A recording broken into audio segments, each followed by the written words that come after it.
Halo semua. Apa kabar untuk hari ini? Semoga harimu selalu menyenangkan ya bro. Selamat datang di channel YouTube saya. Tolong dibantu subscribe, like dan share ya, supaya saya terus semangat bikin kontennya. Wakakakak. Solen 3 chapter 1413 chapter 1413 Silver Kilindoulo Guyuena.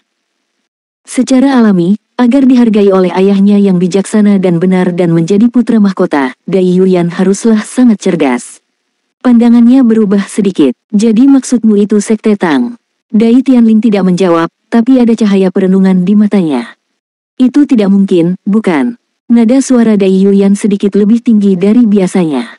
Sekte Tang mampu mengendalikan fenomena alam.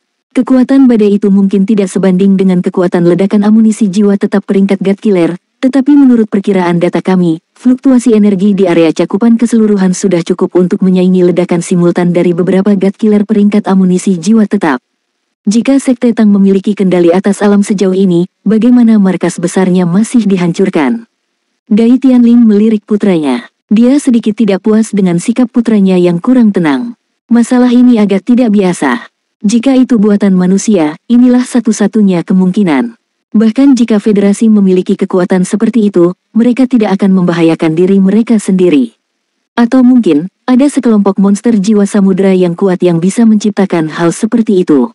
Namun, tidak pernah ada catatan tentang makhluk jiwa samudera seperti itu selama bertahun-tahun kami mengendalikan wilayah laut ini. Jadi, secara logis, ini hanya bisa disebabkan oleh Sekte Tang. Dai Yuyan menarik napas dalam-dalam. Untungnya, Sekte Tang ada di pihak kita. Dai Tianling mendengus dingin. Bukan karena Sekte Tang ada di pihak kita, tapi mereka akan mengambil sisi yang lebih lemah. Satu-satunya tujuan mereka adalah mencegah terjadinya perang. Jika keseluruhan kemampuan kami mengalahkan federasi, mereka pasti akan berdiri bersama mereka tanpa ragu-ragu. Dai Yuyan mengerutkan kening. Ayah, menurutmu mengapa mereka terlibat dalam bisnis pembuatan senjata ketika mereka tampaknya tidak menyukai perang? Dai Tianling menghela nafas. Ini adalah organisasi yang sangat cerdas. Sekte Tang lebih memprioritaskan bukan pada senjata tetapi pada pengembangan teknologi jiwa. Saya percaya bahwa standar penelitian ilmiah Sekte Tang dapat menyaingi seluruh federasi. Kesalahan terbesar mereka adalah mencoba menganiaya Sekte Tang. Ayah, aku akan terus mengawasi mereka selama persiapan. Kami akan menyelesaikan seluruh penyiapan secepat mungkin. Tang Wulin lupa sudah berapa lama dia tidur nyenyak. Ketika dia bangun, dia merasa seluruh tubuhnya mati rasa. Sensasinya tidak menyenangkan, tapi rasa kelemahannya akhirnya berkurang. Dia memadatkan semangatnya untuk mengaktifkan penglihatan batinnya. Dia menemukan bahwa meridian dan tulang di dalam tubuhnya telah berubah menjadi ungu emas, dan dia menyadari bahwa dia tampak sedikit lebih kurus dari sebelumnya. Kekuatan jiwa total di dalam tubuhnya telah berkurang setidaknya sepertiga juga. Meski begitu, ini tidak mengakibatkan penurunan basis kultivasinya. Sebaliknya, dia merasakan berat yang sulit untuk dijelaskan. Perbaikan kilat memungkinkan teknik rahasia bawaannya yang berhasil dibudidayakan untuk maju selangkah lebih maju. Rasanya ada sesuatu yang berbeda tentang dirinya sekarang. Tang Wulin tidak bisa menahan senyum pahit dan berkomentar pada dirinya sendiri bahwa dia semakin tidak manusiawi. Kekuatan jiwa yang membengkak di dalam tubuhnya telah terkondensasi dengan jelas. Kekuatan jiwa yang dibudidayakan melalui penggunaan teknik misterius surga seharusnya sangat murni. Tidak mudah untuk memampatkan kekuatan jiwa menjadi 2/3 dari ukuran aslinya. Tidak diragukan lagi, Thundercelap Netherfin mendapat banyak manfaat dari baptisan petir. Namun, keuntungan Tang Wulin dari pengalaman ini tidak dapat diukur hanya dari basis kultivasinya. Jumlah total kekuatan jiwanya telah berkurang, tetapi dia tetap menjadi judul Douluo. Dia bisa merasakan bahwa bahkan fisiknya yang sempurna telah meningkat sedikit. Meskipun dia belum mempelajari keterampilan jiwa yang diberikan oleh Thundercelap Netherfin, ketiga keterampilan jiwa fantastis yang telah ditampilkan sebelumnya sangat kuat. Cincin jiwa 100.000 tahun akan memungkinkannya memiliki setidaknya 2 dari 3 kemampuan setidaknya, jadi itu adalah ketinggian yang luar biasa bagi Tang Wulin. Pikirannya melayang kembali ke perjalanan. Itu sangat menyenangkan. Banyak sekali kejadian yang telah terjadi. Sementara itu, basis kultivasinya telah meningkat dari Soul Sage ke judul Douluo. Dia berhasil mencapai lompatan itu dalam waktu kurang dari setahun. Periode sesingkat itu tidak terbayangkan. Namun, dia juga telah menerima dukungan penuh dari 2 organisasi besar, Akademi Shrek dan Sekte Tang, sejak dia menjadi Master Sekte Tang dan Master Pavilion Dewa Laut dan juga kekuatan ayahnya. Meskipun itu hanya sesaat, postur anggun dari gambar ayahnya yang meluncurkan badai tak terbatas sangat membekas di benaknya. Meskipun dia belum pernah bertemu ayahnya dalam kehidupan nyata, dia bisa merasakan cinta ayahnya yang mendalam melalui semua yang dia terima darinya. Ayah, ibu, aku pasti akan menemukan kalian berdua. Aku akan menemukan kalian berdua suatu hari nanti. Sudah waktunya baginya untuk memberi dirinya gelar. Tang Wulin tidak dianggap sebagai judul Douluo yang sebenarnya karena kurangnya cincin jiwa ke-9. Dia tidak terburu-buru, tetapi dia baik dan benar-benar memenuhi syarat untuk melakukannya pada saat ini. Umumnya, gelar seseorang akan dikaitkan dengan jiwa bela dirinya. Misalnya, gelar Elder Long adalah Light Dark Douluo karena jiwa bela diri Light Dark Holy Dragon miliknya. Dia juga dikenal sebagai Ratu Naga Gelap Terang. Bisa juga kombinasi dari jiwa bela diri dan nama kekasih. Misalnya, gelar gurumu adalah Sky Ice, dengan kata Sky mewakili pedang Skyfrost miliknya dan kata Ice berasal dari nama Longbing. Jiwa bela diri Tang Wulin adalah Kaisar Blue Silver, tetapi kekuatan Raja Naga Emas telah membantu mengangkatnya. Dia juga memiliki kekuatan Dewa Laut yang ditinggalkan oleh ayahnya, tetapi dia juga memiliki dia, satu-satunya cinta sejatinya. Haruskah itu Kaisar Naga Douluo? Itu adalah kombinasi dari Raja Naga Emas dan Kaisar Blue Silver, tapi itu berarti dia tidak termasuk dalam nama lagi. Hanya boleh ada dua kata dalam satu judul. Tang Wulin memiliki perasaan aneh di hatinya. Rasanya dua kata tidak cukup baginya. Dia sudah menjadi Master Armor Pertempuran 3 kata. Armor Pertempuran 3 kata miliknya diberi nama Dragon Moonsong dan dia sudah tahu bahwa dia akan menggunakan nama Golden Dragon Moonsong ketika armornya dinaikkan menjadi 4 kata. Karena 2 kata, naga emas, sudah ada di nama baju perangnya, dia harus menghapus naga emas dari gelarnya. Dia mewarisi Kaisar Blue Silver dari ayahnya dan kata perak dimasukkan. Di sisi lain, jiwa bela diri Gu Yuena adalah Raja Naga Perak yang juga mengandung kata perak. Karena itu, dia berencana untuk menepati kata itu. Agak tidak pantas baginya untuk mengadopsi kata bulan dari nama Gu Yuena, mengingat gelar Silver Moon Douluo sudah diambil alih. Elder Kai adalah Silver Moon Douluo di masa lalu. Dia tidak bisa menahan diri untuk tidak meraih dan membelai sisik Raja Naga Perak yang tergantung di liontin di lehernya. Benar-benar tugas yang sulit untuk memilih judul. Dia tidak bisa menamai dirinya Silver Ancient Douluo karena tidak terdengar seperti nama yang bagus. Sebagai Master Sekte Tang, gelarnya harus membuatnya terdengar seperti orang yang berpikiran luas. Apa yang harus saya ambil untuk gelar saya? Gu Yue, maukah kamu memberitahuku? Tang Wulin bergumam pada dirinya sendiri di dalam hatinya. Dia bertanya-tanya apakah dia mendengar panggilannya. Sisik di lehernya bergetar lembut, dan fluktuasi spiritual samar muncul di benaknya. Gelar saya adalah Silver Kilin. Armor tempur 4 kata milikku akan diberi nama Silver Dragon Dance Kilin.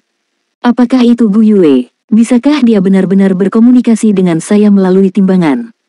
Tang Wulin menyalurkan kekuatan spiritualnya ke dalamnya dengan tergesa-gesa dalam upaya untuk menghubungi Gu Yuena, tetapi dia menemukan bahwa dia tidak dapat merasakan fluktuasi spiritual dari ujung yang lain.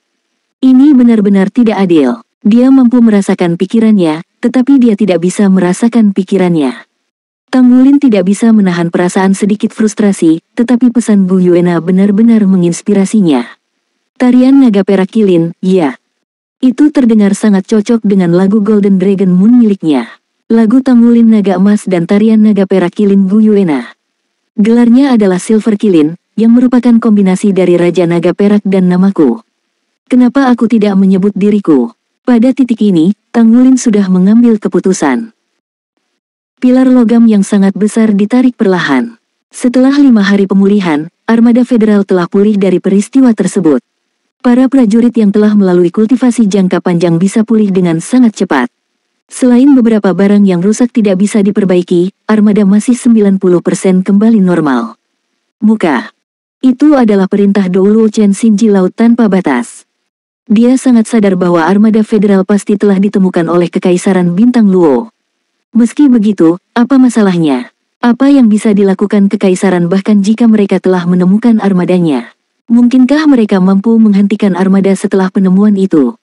3 armada besar, dengan 3 kapal induk di intinya, membentuk formasi segitiga masif.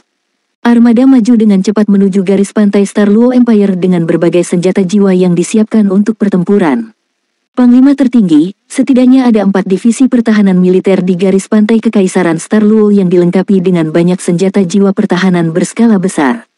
Pelaporan, Panglima tertinggi. Menurut perkiraan kami, pertahanan di garis pantai Kerajaan Bintang Luo telah melampaui kami hingga 30%. Pelaporan, Panglima tertinggi. Kekaisaran Bintang Luo belum mengirimkan kapal perang ke laut. Jangkauan pemindaian adalah 500 mil laut. Melaporkan, menurut sensor panas kami, ada lebih dari 3.000 misya dari Kekaisaran Bintang Luo di garis pantai.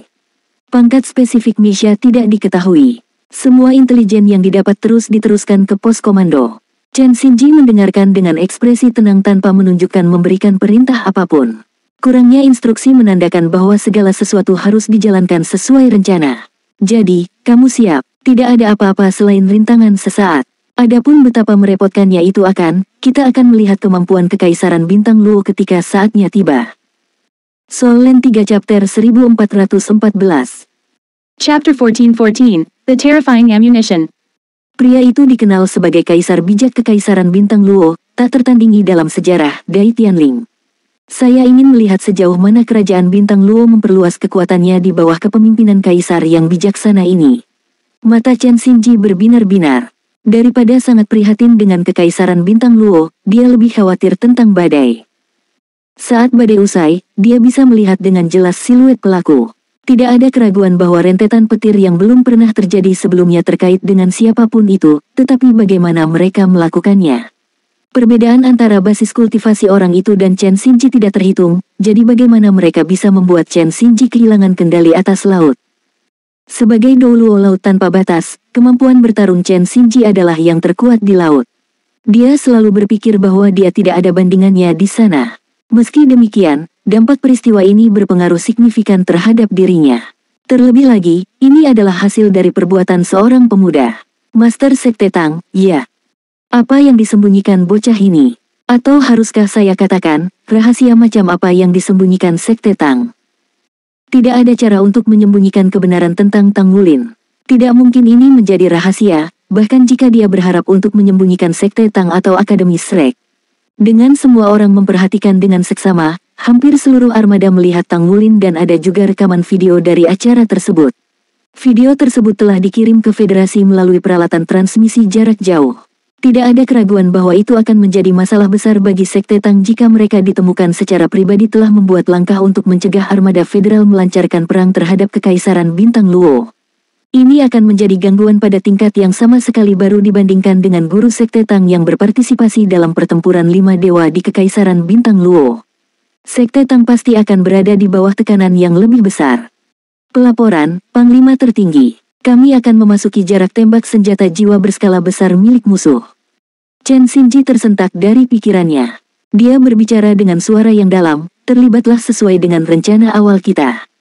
Persiapkan semua kapal induk dan kapal perang untuk serangan itu. Mengacak plane tempur, mereka telah mempraktikkan rencana pertempuran ini berkali-kali, sampai pada titik kesempurnaan. Dalam konflik ini, taktik mereka akan sangat sederhana dalam perang ini. Itu akan menjadi serangan kilat. Mereka akan menggunakan metode yang paling kejam, brutal dan tirani untuk menghancurkan garis pertahanan musuh sepenuhnya. Mereka akan mendapatkan pijakan yang kokoh setelah turun dan membangun pertahanan mereka. Kemudian, mereka akan memastikan dan memetakan semua markas besar militer musuh sebelum mereka melancarkan serangan besar dengan daya tembak yang luar biasa dari 3 armada besar untuk melumpuhkan kekuatan militer Kerajaan Bintang Luo sebanyak mungkin. Akibatnya, mereka akan mencapai misi terakhir mereka untuk menaklukkan seluruh wilayah. Menurut rencana keseluruhan, perang tidak akan berlangsung lebih dari 3 bulan. Dengan kata lain, mereka akan secara paksa merebut seluruh Kekaisaran Bintang Luo dalam waktu 3 bulan.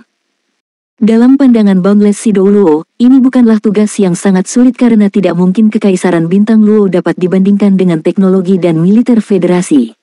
Melaporkan. Bip, bip, bip. Tiba-tiba terdengar suara sirene yang menusuk. Perisai pelindung kapal induk terpicu secara otomatis.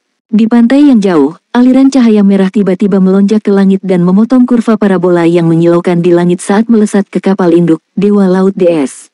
Apakah Kekaisaran Bintang Luo baru saja meluncurkan serangan tanpa peringatan? Chen Xinji memiliki ekspresi serius di wajahnya. Mereka mencari asap mereka. Menurut rencana awal, masih ada periode di mana mereka akan mempertimbangkan penyerahan musuh. Sepertinya itu tidak perlu sekarang. Perisai pelindung di Mothership DS Sigat bertenaga penuh. Tidak hanya itu, aliran cahaya terang melesat keluar dan membentuk jaring senjata di langit, melindungi kapal induk dari aliran cahaya merah. Apa spesifikasi kapal induk? Itu adalah senjata paling kuat yang bisa disediakan oleh teknologi modern. Itu sekuat benteng perang. Baik Kekaisaran Bintang Luo maupun Kekaisaran Roh Do dilengkapi dengan kapal induk tunggal. Sama seperti badai beberapa hari lalu, armada federal pasti sudah hancur jika kapal induk tidak bertindak sebagai pilar utama. Kelompok pertempuran dengan kapal induk sebagai intinya hampir tak terkalahkan di laut. Perisai pelindung kapal induk dapat dengan mudah menahan amunisi jiwa tetap peringkat 9. Selain itu, sistem intercept kapal induk juga paling canggih, jadi hampir tidak ada yang bisa menembus sistem pertahanannya atau bahkan mencapai perisai pelindungnya. Ledakan. Lampu merah meledak dengan ledakan hebat di jaring. Upaya mencegat lampu merah itu berhasil. Dalam sepersekian detik, langit memantulkan warna merah, dan hujan merah yang menyilaukan turun seperti hujan darah. Langkah pembukaan provokatif Star Luo Empire tidak diragukan lagi telah membuat marah armada federal. Saat mereka bersiap untuk mengambil tindakan, tiba-tiba, aliran cahaya merah, meninggalkan jejak asap merah yang berkobar, jatuh dari pusat ledakan merah di udara. Semua balok intersepsi dari sebelumnya semuanya terlempar oleh dampak ledakan. Armada hanya bisa menyaksikan tanpa daya saat aliran cahaya turun dari langit dalam garis lurus dan mendarat di kapal induk perisai pelindung Dewa Laut DS. Rumble, boom, boom. Suara yang menakutkan dan keras bergema melalui perisai pelindung Dewa Laut DS. Chen Xinji merasakan kapal induk bergetar hebat saat dia berdiri di pos komando. Seolah-olah seluruh kapal induk dimiringkan ke samping sejenak sementara pemandangan di luar layar pelabuhan semuanya berwarna merah darah. Bunyi sirene bergema di seluruh ruang kendali utama kapal induk. Setelah gempa yang hebat itu, badai energi di luar menyebabkan semua detektor dan peralatan di kapal induk tidak berfungsi. Bagaimana mungkin? Bahkan amunisi jiwa tetap peringkat 9 tidak mungkin menghasilkan kekuatan penghancur seperti itu. Chen Xinji merasa sangat bingung. Mengesampingkan mencari tahu bagaimana lampu merah menerobos garis pertahanan mereka, hanya dengan menilai tingkat kerusakan dan ledakan, itu pasti bukan disebabkan oleh amunisi jiwa tetap peringkat 9. Rasa dingin muncul dari pangkal tulang punggungnya dan menyebar ke seluruh tubuhnya. Chen Xinji tiba-tiba memikirkan kemungkinan di benaknya yang mengakibatkan tornado kemarahan terbentuk di dalam hatinya. Ledakan lampu merah berlangsung selama hampir 10 detik sebelum secara bertahap berhenti. 3 armada besar segera berubah dari formasi rapi mereka menjadi kekacauan. Dari atas, orang bisa melihat bahwa seluruh perisai pelindung meledak dengan cahaya terang saat lampu merah menghantam kapal induk DS Sigat, berusaha menahan kekuatan ledakan. Namun, bagian depan kapal induk DS Sigat menunjukkan tanda-tanda tenggelam saat ledakan, meski ukurannya sangat besar. Seluruh kapal induk hanyut ke belakang dan menabrak beberapa kapal perang armada Dewa Laut. Kapal perang yang paling dekat dengan kapal induk itu dipukul cukup keras sehingga didorong ke samping, mengambang secara horizontal. Ini hanyalah situasi yang tidak terbayangkan, tetapi itu terjadi di depan mata mereka.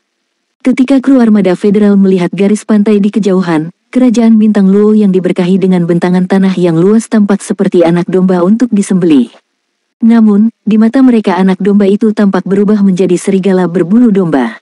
Itu mengacungkan taringnya pada mereka, dan ketajaman mereka telah melampaui harapan semua orang.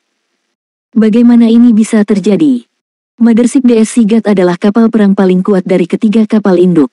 Ketika itu diledakkan dan didorong ke belakang, komandan di 2 kapal induk lainnya berpikir bahwa jika mereka menjadi target di tempatnya, dapatkah perisai pelindung di kapal induk mereka menahan serangan seperti itu?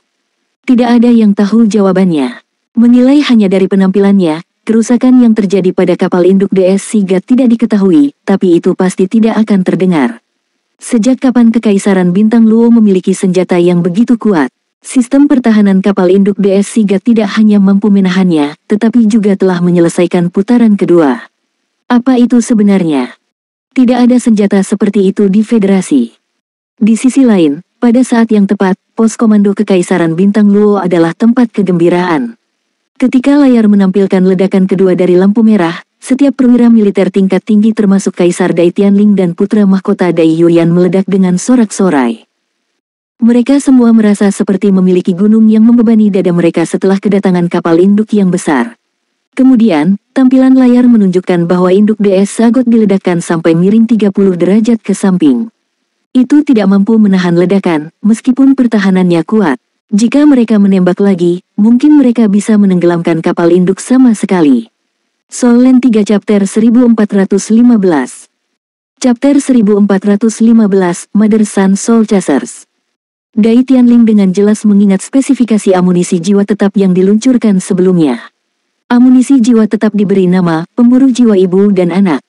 Itu bukan amunisi jiwa tetap peringkat 9. Berdasarkan sistem evaluasi Sekte Tang, itu adalah amunisi jiwa tetap peringkat 10. Itu diproduksi dengan menggunakan metode tertentu yang mengikat dua bom amunisi jiwa bersama.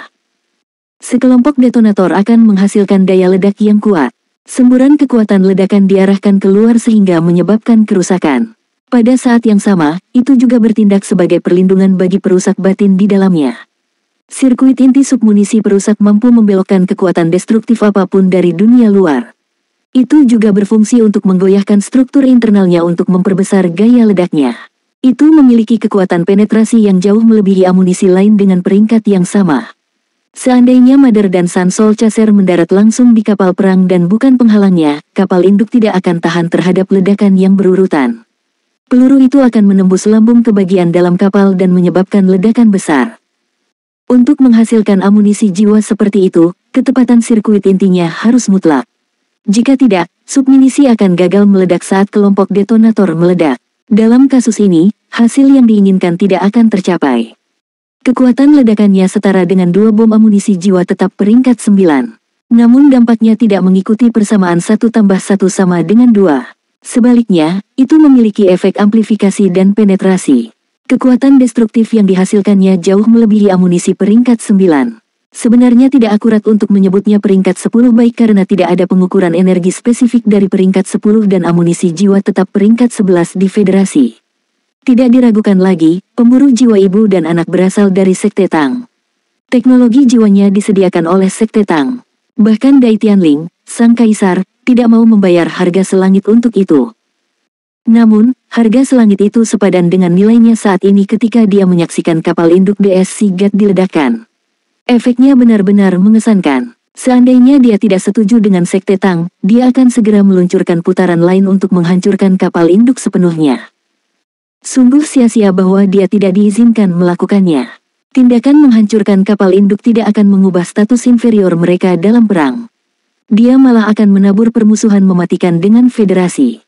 Dia mengerti bahwa Federasi tidak akan pernah mentolerir kerugian seperti itu. Pembalasan Federasi akan mengakibatkan kematian prajurit yang tak terhitung jumlahnya di Kekaisaran Bintang Luo sebelum perang bisa berakhir. Dia memiliki 4 pemburu jiwa ibu dan anak, tapi dia lebih suka tidak menggunakan senjata ini. Pada kenyataannya, pencegahan senjata adalah pertahanan yang paling kuat, lebih dari kekuatan senjata yang sebenarnya. Butuh belasan menit lagi untuk kapal induk Sigat untuk stabil. Meski demikian, sirene tetap berbunyi sekeras biasanya. Sistem deteksi kekuatan jiwa rusak, sistem deteksi panas rusak. Kekuatan perisai energi telah turun menjadi 30%. Terlibat dalam pemulihan lambat sekarang. Konsumsi energi berlebih. Sistem deteksi radar sangat terhambat. 7 plane tempur rusak. Rentetan laporan data terus dilaporkan dengan sirene meraung di latar belakang. Kapal perang yang bertabrakan dengan kapal induk rusak parah. Pelabuhan kirinya hancur dan membutuhkan perbaikan segera. Itu dalam bahaya tenggelam. Itu tidak mengaktifkan perisai pelindungnya pada saat itu dihancurkan oleh lambung besar kapal induk. Kapal perang itu milik armada Dewa Laut. Seandainya itu adalah kapal perang dari 2 armada lainnya, kapal itu akan langsung tenggelam. Tidak hanya ekspresi Chen Xinji yang tidak menyenangkan, para perwira militer di ruang operasi memiliki ekspresi yang lebih buruk di wajah mereka. Mereka saat ini sedang memulihkan diri dari gerakan meronta-ronta kapal barusan. Bagaimana mungkin? Bagaimana Kekaisaran Bintang Luo memiliki senjata yang begitu kuat? Kekuatan serangan itu luar biasa karena memberikan pukulan besar ke kapal induk. Tampaknya kerusakannya masih dalam batas, tetapi tidak ada cara untuk mengetahui apakah lawan memiliki lebih banyak senjata seperti itu. Suara dentuman keras masih bergema di permukaan laut. Kedua belah pihak berada dalam ketenangan sesaat saat ini. Kekaisaran Bintang Luo tidak menyatakan pendiriannya. Sementara itu, armada federal telah berhenti bergerak. Laras meriam dinaikkan perlahan-lahan secara berurutan diikuti dengan pemuatan bom amunisi jiwa. Dan disiapkan untuk diluncurkan melalui peralatan deteksi. Armada federal juga dalam mode persiapan. Amunisi jiwa tetap yang akan diluncurkan dari Kekaisaran Bintang Luo sangat besar. Semuanya berwarna merah tua yang tampak jelas di layar detektor. Bagaimana mungkin armada federal tidak takut pada serangan yang datang ketika mereka menghubungkannya dengan lampu merah yang meledak di udara tadi? Masalah terbesar yang dihadapi armada federal adalah mereka tidak tahu berapa banyak amunisi jiwa tetap yang sebelumnya dimiliki oleh Kekaisaran Bintang Luo. Dua serangan berturut-turut lainnya akan mengakibatkan kehancuran total dari kapal induk.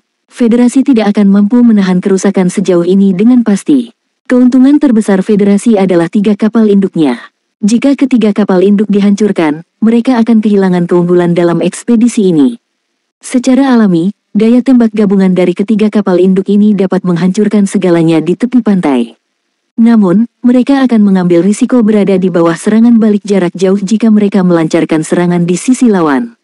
Serangan amunisi jiwa tetap sebelumnya tidak terduga. Itu diluncurkan dari jarak serangan di luar penilaian armada federal. Karena alasan itu, tidak ada serangan balik langsung. Namun, situasinya berbeda saat ini. Serangan sekarang akan menghasilkan perang dengan hasil yang saling merusak. Chen Xinji dihadapkan pada dilema. Apa yang harus dia lakukan sekarang? Berdasarkan jarak serangan sebelumnya, armada federal telah kehilangan titik pandangnya. Dalam kasus serangan habis-habisan, 3 armada besar mungkin menderita kerugian besar bahkan jika mereka menang. Sekte Tang. Kata-kata ini diucapkan dari gigi terkatup Chen Xinji. Tidak diragukan lagi, Kekaisaran Bintang Luo tidak memiliki senjata serangan sekaliber ini.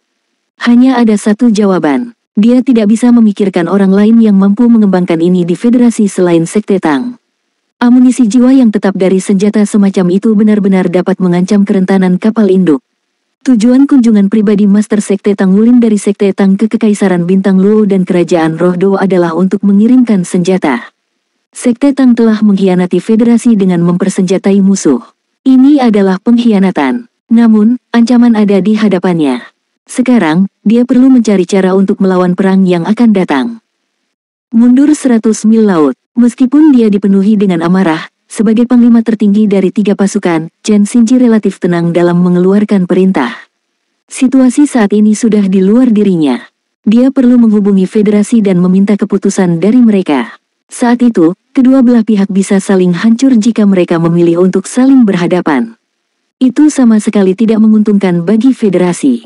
Mereka telah mundur. Hahaha. Tentara Federasi ketakutan. Dibandingkan dengan kesuraman di armada federal, perintah Kekaisaran Bintang Luo sangat gembira saat ini.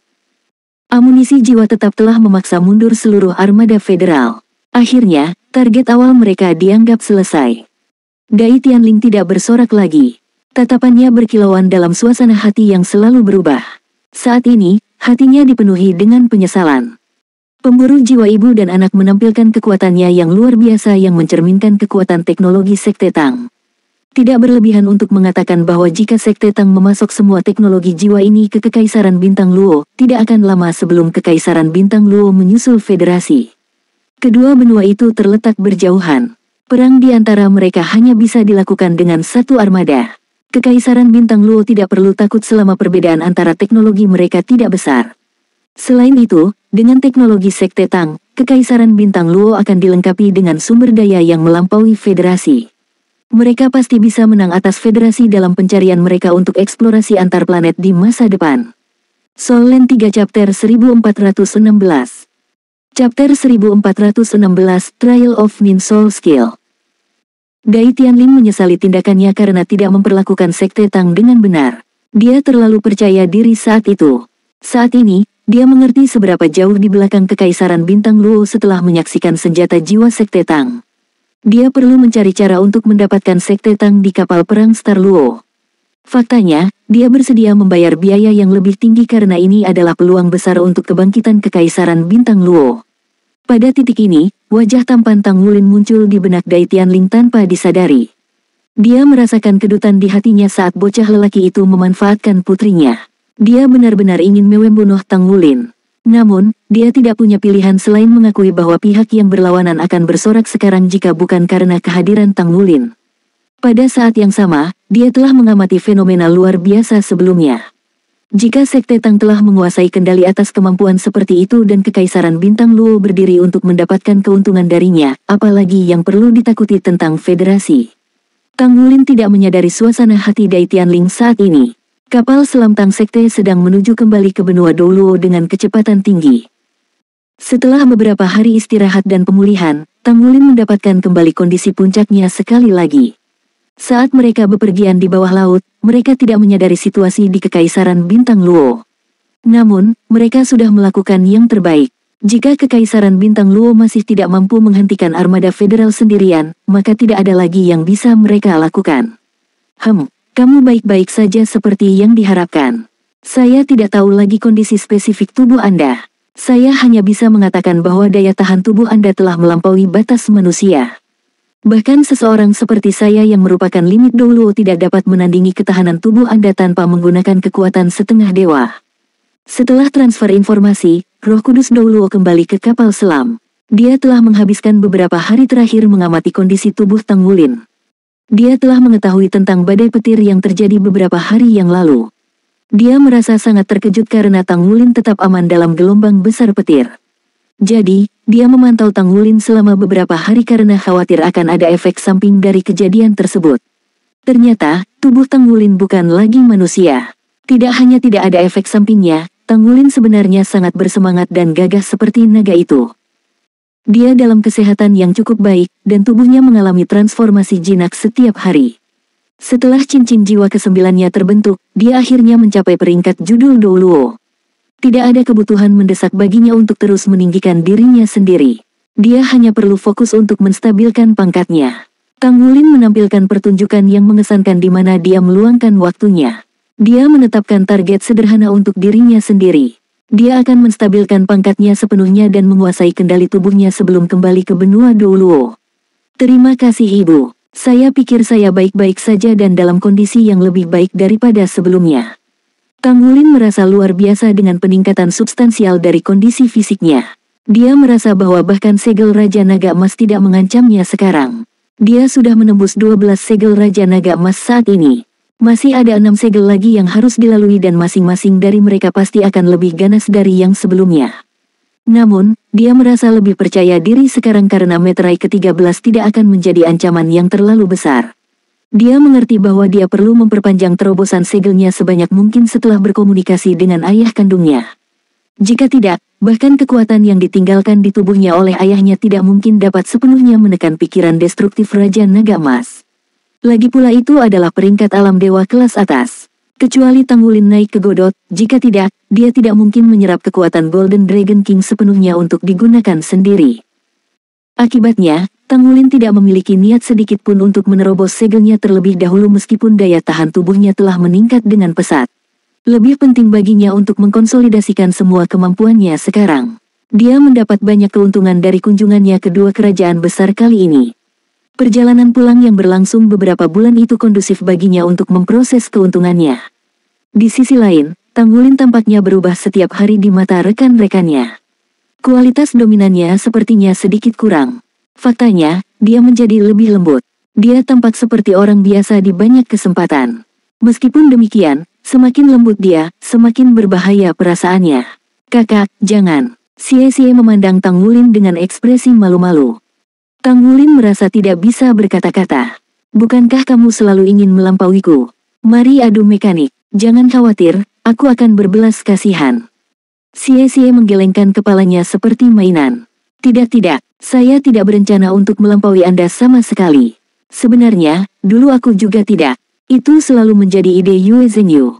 Tanya dia apakah kamu tidak percaya padaku. Ada pepatah, saudaraku, lebih baik kamu mati daripada aku mati.